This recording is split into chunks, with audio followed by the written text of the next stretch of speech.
July 30th. Can it really be only 5 weeks since the end of term?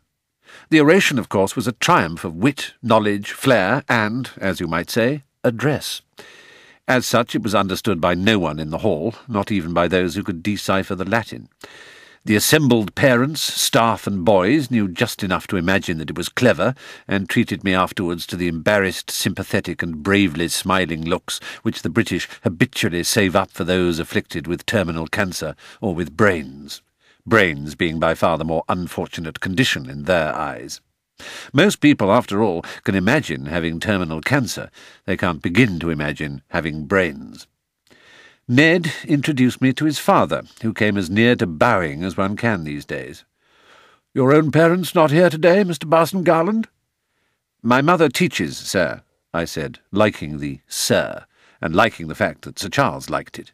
I liked, too, Ned's discomfiture, and watched him trying to think of something to say which wouldn't draw attention to the idea of my mother or my family. "Ah, well," his father said, "she must be very proud of you." Ned delivered a feeble, matey punch to my arm as they passed on. He knew, of course, what kind of teaching it is my mother does. He probably even guessed that I had told her to stay away. "Very few parents come to speech day," I had written to her. "You'll find it a bore." What I had meant was, "You dare turn up and disgrace me in a bright print dress, cheap scent, and a loathsome hat, and I shall disown you." I dare say Mother read all that between the lines, because mothers do, and I dare say that I had meant her to, because sons do. Having endured the sickly congratulations and sherry of the headmaster, "Ah, here comes our pocket Demosthenes," I escaped after lunch to the cricket match, only to find myself forced to witness the spectacle of Ned Madstone distinguishing himself with unquestionable style against the old boys.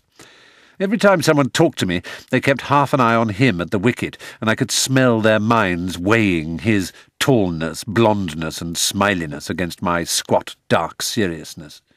The stench of that drove me back to the house, where I looked up Rufus Cade, whom I found in his study, weltering in his own mephitic fug, cannabis, vodka, and resentment.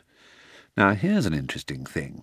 Whether to please me or not, he professed a severe dislike of Madstone.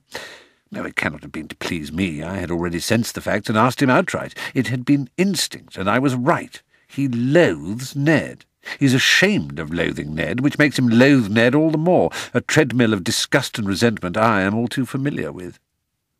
Who should then turn up, flushed and triumphant in scarlet and green-stained flannels, hot from glory in the field, but Madstone himself?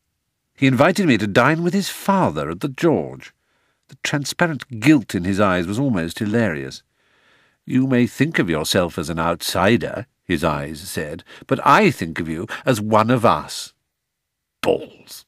If he had thought of me as one of us, he would have said, "Ashley, bloody bore, but how do you fancy joining me and my father at the George?"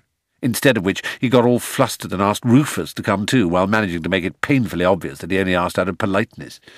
Rufus declined on the grounds of intoxication, which I think embarrassed him into hating Ned all the more. I accepted with entirely sincere pleasure. I wore my one suit. "Very good of you to join us, Mr. Barson Garland," said Sir Charles, shaking my hand in courtly style. "How absurd of me I can't keep calling you that. Ned hasn't told me your Christian name."